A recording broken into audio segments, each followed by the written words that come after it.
Theater Talk is made possible in part by the CUNY TV Foundation.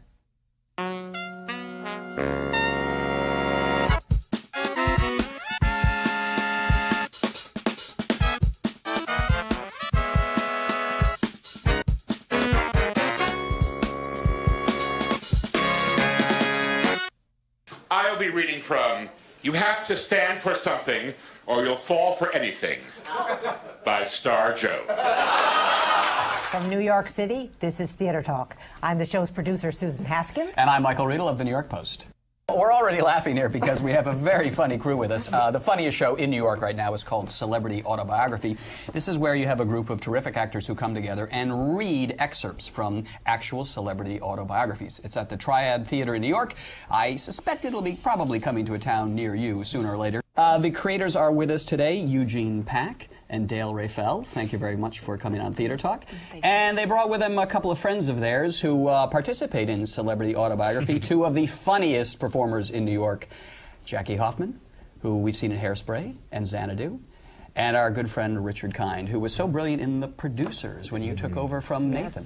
Thank you. Welcome all. Thank you. All right, Dayle and Gene, how does one sort of come up with this concept of just having actors read excerpts from celebrity autobiographies? Well, it actually started in Los Angeles years ago, and I was inspired from actually realizing that Vanna White wrote a book called Vanna Speaks, and I couldn't believe that a book existed like this, that she wrote her life story. What could be in this book? And when I flipped through it, I thought, wait a minute, can anyone join me in reading this? This is outrageous, what the details that someone would go into about turning panels on the Wheel of Fortune. And I thought, this is comic genius gold material if you could just simply read it out loud. Unintentional comic just genius. Read it as is, let the word speak for itself, what would happen.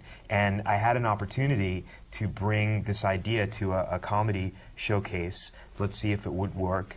I invited some friends to pick out material, to go up and do it. And in that first night, the audience that was there, we had no expectations. It was all a surprise, and it just instantly worked. You thought, wait a minute, this material is unbelievable and so entertaining, and you don't have to do that much with it. So now, Dayle, you guys have spent the last few years of your lives just scouring bookstores, Amazon.com, looking for every cheesy celebrity autobiography you can find? Yeah, at first it was New York, the Los Angeles Public Library, constantly going back and forth looking through everything, and then the used bookstores, and we had maybe 300 books we've read. And so during that period, we weren't even trying to put on a big show. We were doing it very casually. Mostly just friends were coming. And then one day it just took off when 100 people showed up one day. And but yeah, you don't really have to read the entire book to find out what's gold. It's true. There are definitely tricks. There are tricks. You don't have to traipse through them all. You get the tone pretty quickly, and but there's some books that are just the whole book. You could, it's just hard to even choose. So you began with Vanna White, but very quickly, what were some of the earlier ones that you discovered that this can work in addition to Vanna White? Some of your favorites. What was wonderful is that people would come into the show. They'd bring suggestions. Performers would come in with different ones, and we learned that it's important to present it in a certain way and find that great passage that had hopefully a beginning, middle, and an end, and would be just the right amount of time up on stage. There's definitely a craft and an art to it. It's not just people getting up there and reading whatever you can grab. We put a lot of thought behind it to present. It's very well structured, each excerpt, yeah. To prevent a show, to present the right show is so important to the audiences. But early on, I found this passage from Neil Sedaka's book called Laughter in the Rain. I think we have it right here. Which is right here. Laughter, there he is, looking very 70s. Looking good, Neil. Very 70s. The funny part is you wonder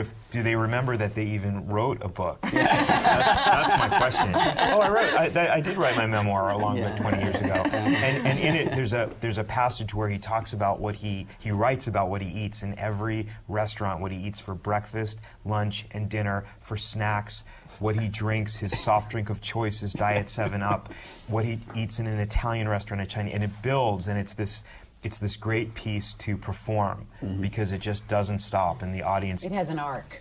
That's right, because after lunch,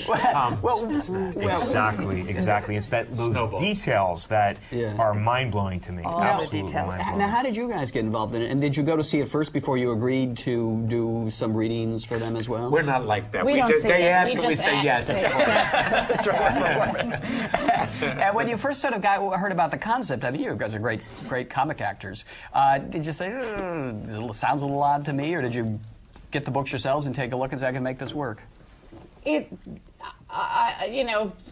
Just from the bizarre theater history that I have, I knew it would fly. And it's not, things like this in a much less successful way have been done in town, and I knew what it was, and it's just the greatest thing to just effortlessly let people who are much more successful than you hang themselves. Joy in that. We took to it like. But that said, though, Richard, I mean, you can't sort of wink and nudge at the audience when you're doing it. I mean, say, hey, we know these people are idiots. You know what? You're absolutely right. Yeah. But one thing that we learned at Second City is there are genres of comedy. Okay, I mean, you can. There's parody. You can do a straight Neil Simon, which has no parody at all. That's really acting the character. And for some reason, with the training that you have, or as an actor, you sort of parse together what your job is in reading, and you say, oh, this is the tact you should take. With Vanna, I'll talk about it later. But I sort of, in reading it, like after 3-4 times, I sort of began to feel what I could do with it. Now, I read Star Jones, believe it or not. Which is another excerpt that you Yes, use but in can the you show? believe that we're mentioning Star Jones? But I read Star Jones. And, It's a hell of a book. And I really did, yes. And I didn't have a handle on it. I read it fine, and it's funny on its own. Right. But I don't really have a handle on where the humor is, other than it's funny words. Okay, but sometimes I like to go up and the funny thing is, they said, well, when I was asked to do it, they just said, will you do it? Well, I'm a guy who works in town who's been on TV, so they're going to ask me. But they got a list this long of people who've been on TV, and they ask, would you like to do it? I was just one of the early ones, and I enjoyed it, and it's on Monday nights, and I'm usually not working on Mondays. Ever. And so I said, sure, of course I'll do it. And I get a kick out of doing it. I'm an actor who likes to go on stage. This is not heavy lifting. It's the book is there, and No, you Diana get to Ross. That's perform. the you're right, tone. That's the tone. Right. Now, I want to ask you sort of just a technical question. Legally, are you allowed to use these copyrighted materials in a way that some of these celebrities might find that you're mocking and ridiculing them? Here, the thing is that I don't feel like we're mocking or ridiculing any. It's literature, and it's. I see literature. It's in a. It's a whole there's genre. binding. There's binding. Paper. And I see it as where you scour material to find monologues and shorts. What can we perform from this? The passages are very brief. We rotate material all the time. It's fair use. It's out there. And I don't think we do it mean-spirited. I don't even think the evening is mean-spirited. But No, that's it can true. be looked at that way if you decide to. But I don't believe that it is. I'm sorry? There's nothing mean-spirited about it. In fact, the good news is that we put all this material together, we rotate it, it's little snippets, and the bottom line is that the people in the audience have the best time. I stand in the back of every show, I perform in it too, and the kick that the audience goes through, it's so much fun. If any of these authors should celebrate. You are laughing at how foolish these people If are. you choose It's more of an incredulous fascination, I Right. think, I from think the it's audience. about the It's whole- not. It's not as much of a what a jerk that person is. It's more like I kind of can't believe it. It's just like Well, for instance, you do this wonderful thing because you also take autobiographies and interlink them, and Yes. you do this wonderful thing where you've got Elizabeth Taylor, Eddie Fisher, Debbie Reynolds, and Richard Burton told from several different It's vantage Rashomon. points. Right, Rashomon. And there is a point when you're looking at Eddie Fisher and thinking, whoa, isn't he seeing, the forest? He doesn't see the forest through the trees. Right. I mean, you are sort of laughing with historical hindsight at Eddie Fisher's blindness towards. But that's what he wrote, though, Yes, which is it your is. point, that this is their words. You don't change their words No. at No, all. no, not at all. It's all their points of view, and people. It's educational too. You learn. really? You learn about history, these incredible about things in Elizabeth history. Taylor. I know Eddie and Liz were friends since they were so little. Yes, it was and a then, terrible betrayal. No, but then they all become friends again. It makes for such great drama and don't like comedy on Eddie, though. stage. That's right. This story. Do you know, wait, I heard that on Entertainment Tonight, I heard that Elizabeth Taylor last year called Eddie Fisher up and just on a lark and said, Eddie? So it's just like in the book. No I guess kidding. she's got a lot of time in her hands. You know what's very nice about this? When the audience watches it together in the small space that we're in, it is a very communal feeling. And I don't want to say that they feel superior, but as a community, they go, it's especially in this world of celebrity, and when at 7 o'clock at night, all these idiot shows come on, and just talking about, who's wearing what, and what did Lindsay Lohan do, and how many times she's been In case back of Neil Sedaka, who's eating what? Right. Right. But they can laugh at the idiocy together. Right. You're just like us. But your audience gets to drink. Oh, they do. Now, we brought you guys along because you both do a couple of really brilliant bits in the show, and I think you've kindly agreed to perform a little excerpt there, Jackie, for us, Celebrity Autobiography. Now, whom have you selected and why? Oh, I have selected Ivana Trump, which is always a favorite. I think you'll find out why when I read it. Yes. All right. So the stage is yours, my dear. Exciting.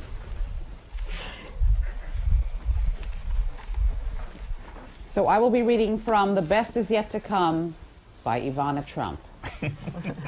My recipe for raising kids. I encourage my children to try new things. As much as I tell them they can do anything, I don't want them to engage in pastimes that have no future. The other day, Ivanka came to me and said she wanted to enroll one afternoon in field hockey. I said, Ivanka, that's a boy sport. There's no future in it for you. If Ivanka wanted to do karate, fine. Field hockey she does not need. I think golf is the perfect sport. But fencing, I'd say, kid, don't waste your time. Ice skating is great exercise and it's social. You won't get many phone calls inviting you to play field hockey. But ice skating you can do in New York City at the beautiful Woolman Rink in Central Park, which their father and I rebuilt during our marriage.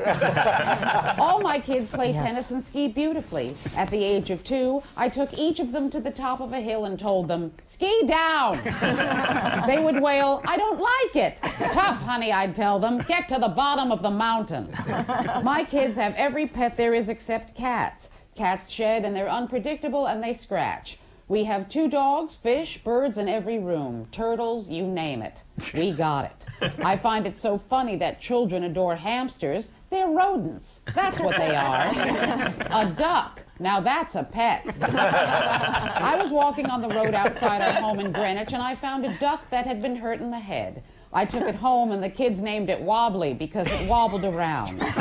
We nursed it back to health. Wobbly lived in the bathtub but followed us around wherever we went. Finally, we gave him to one of the men who worked on the property. He slowly taught Wobbly to be free. I hope he's all right. For myself, I'm not really afraid of anything. I wouldn't go to Harlem at 4 in the morning because you're asking for trouble. Family is everything to me. As you can probably tell, I adore my kids. I always say I'm like that American Express commercial. I never leave home without them. Ivana Trump. Very, very well done, and I guess you can use that as an audition piece. I will, for my up-tempo. And so this is kind of the key to it, right? I mean, this is Jackie Hoffman. We know, she could fill an 1,800-seat theater with just, pulling a funny face in a Broadway show, and you do it straight like this, and it's really Ivana who's getting the laughs. Right. It's so simple, and again, when you have that concentrated audience, it just takes off. Did you notice a difference between how people reacted in L.A. or in New York? Is one better than the other? Yeah. My job, Richard. I have to say that we've been doing different dates too. We just did San Francisco, and when we did it in L.A., that really the responses across the board uproarious. It really is. But of course, there's nothing like that New York audience. It's really hard to explain. Many have tried to explain it, but you can't. But when you're in New York or Los Angeles, do you ever look out there and suddenly discover that one of the people whose autobiographies you're reading that night is in the audience? Well, we're always prepared. And How about somebody who's written the book getting up and reading their material? We feel that if somebody gets up and reads their own book, it doesn't really achieve what we want it to. The words don't speak for itself through somebody else. Because we like to find sometimes the opposite performer of the author, so that there's a juxtaposition. So we just feel like, and then I feel like the show could turn into everyone just reading from their own books, which could be another show. And a really But has someone whose material you're using that night ever seen the show? George. Yeah, actually, George Takei, who wrote Star Trek Mr. Sulu. It's a classic. He came to the show, and he was, in the beginning, nervous, saying, what am I about to see? I actually performed it, and I said, listen, George, think of it, the way I approach it is as if it's really a monologue that I'm auditioning for Juilliard. It's a dramatic recitation. And his eyes lit up. He thought, oh, yeah, that's exactly and then he thought, wow, really? And then I did it, and he really was laughing. He was laughing. laughing. Kick out of it, so bizarre. I mean, he couldn't see him. I could see him. He was laughing so much that I really brought tears to my eyes, honestly, because it was so moving to see him have a good time at hearing his own book. Richard, you have a really hilarious bit that I'm very so fond much of. like Vanna. Yeah. So how did just to set it up? Just as one of the ones they offered you to do. I mean, Vanna speaks to you in some way. What did you gave me like 4? There was Mr. T. There was this. There was something, and I said this one smacks of I think I can handle this. You know, something. But you can read any of them, but this one, and then I took my own take on it and then did it. That's really what it was. But I remember, believe it or not, and they don't remember it, but I didn't audition for them, but I had to come and meet them early, or like the day before, and read it like at a diner and say this is it. and then you know, direction, everything, and you know, any actor will go blah, blah, blah, blah, blah, blah, while they would. I said, I sort of knew what I was going to do with it, and then you just go from there if you do get to do it 2 or 3 times. The stage is yours. Okay.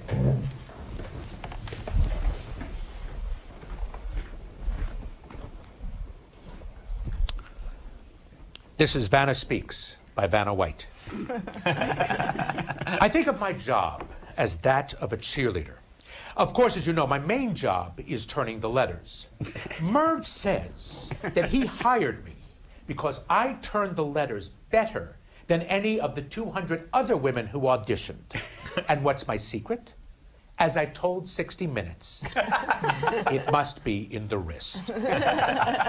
When we're all in position, the overhead TV monitor in the studio shows the spinning wheel as a pre-recorded crowd chants, Wheel of Fortune. Now, informal surveys reveal that lots of people tune in to see what I'll wear. Now, I used to spin around every time, but now I turn only when my dress has an interesting back. Now, during a round, I concentrate and listen very carefully to what each player says. Even though I do not turn the letters until they are lit up on the board, I know where each one is located. So I am always ready to move and always know just where I'm going. When there's a long puzzle, a phrase such as lightning never strikes twice in the same place, I have to rush like crazy to turn all the letters once the puzzle's been solved so that Pat can get on to the next part of the game. Sure, it's not the most intellectually challenging job in the world. Few jobs are. But it is hard work.